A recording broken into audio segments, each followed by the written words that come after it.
Sunita Williams અને બુચ વિલમોર 9 મહિના બાદ અંતરિક્ષમાંથી પૃથ્વી પર પરત ફરી રહ્યા છે ત્યારે સુનિતા વિલિયમ્સના ગામ ઝુલાસણમાં અનેરો ઉત્સાહ જોવા મળી રહ્યો છે।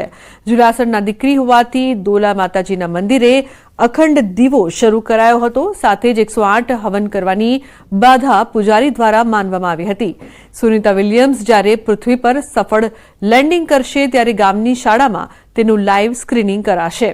ગામની શાળામાં પણ સ્પેસ શટલ અંતરિક્ષ અને સુનિતા વિલિયમ્સના ફોટા રાખવામાં આવ્યા છે જેથી શાળાના બાળકોને પણ પ્રેરણા મળે।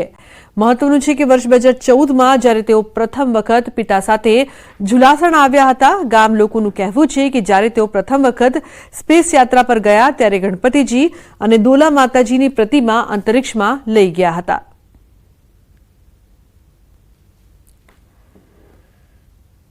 અને અખંડ જ્યોત આજ બી અમારા દોલા માતાના મંદિરમાં ચાલુ છે એટલે અમને વિશ્વાસ હતો કે અમારી દીકરી 100% પૃથ્વી પર પાછી આવશે। અને જ્યારે અત્યારે સમાચાર મળ્યા કે ભાઈ ખરેખર હવે લેન્ડિંગ થવાના છે થોડા દિવસોમાં તો અમારા ગામમાં એટલી બધી ખુશી છે કે ભાઈ ચલો આપણી દીકરી વર્લ્ડમાં આપણા ગામનું નામ રોશન કરી અને પૃથ્વી પર પાછી ફરી રહી છે।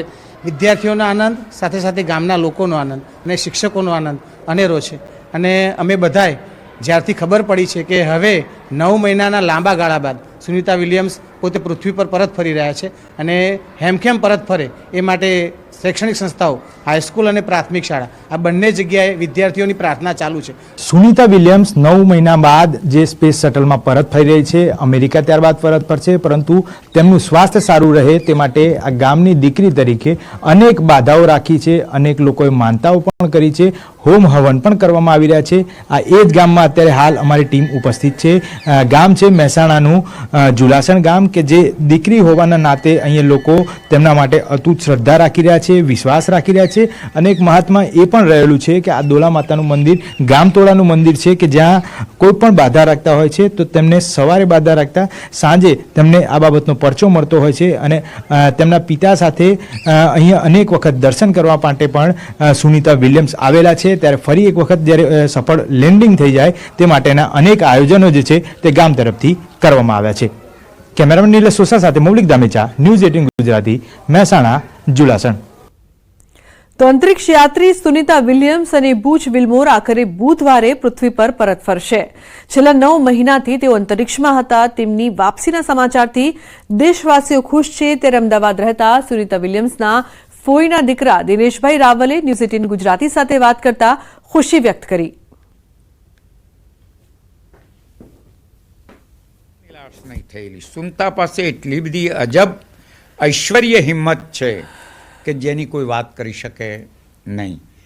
અને એ વારંવાર અમારા બધા સાથે અમે ઉપરથી પણ વાત કરતી હતી ત્યારે કહેતી હતી કે કોઈ ગભરાવાની જરૂર નથી, હું ચોક્કસ પાછી આવીશ, એવો એને કોન્ફિડન્સ હતો।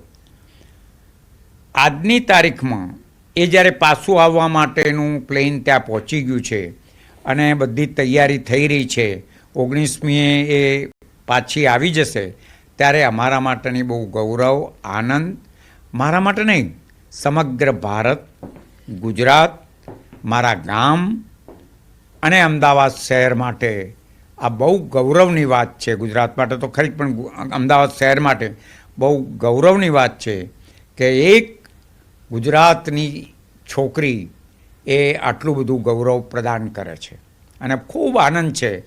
પણ સાચું અત્યારે બોલું તો મારું મન આનંદ કરતાં થોડું અંદરથી ડંખે છે। ડંખે એટલા માટે કે એ આવરણમાંથી પસાર થઈને બસ ધરતી ઉપર ઉતરે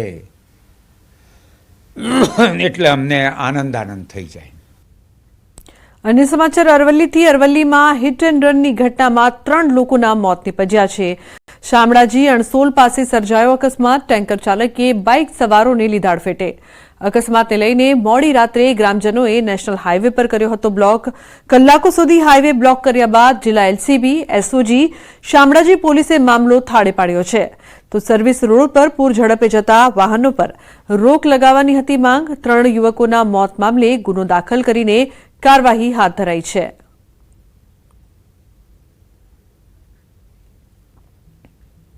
તો સુરતના કામરેજમાં વધુ એક કાર નહેરમાં ખાબકી છે. વલથાણ ગામ પાસે સુરત તરફ જઈ રહેલી કાર નહેરમાં ખાબકી. કાર ચાલકે સ્ટીયરિંગ પરનો કાબુ ગુમાવતા બની આ ઘટના.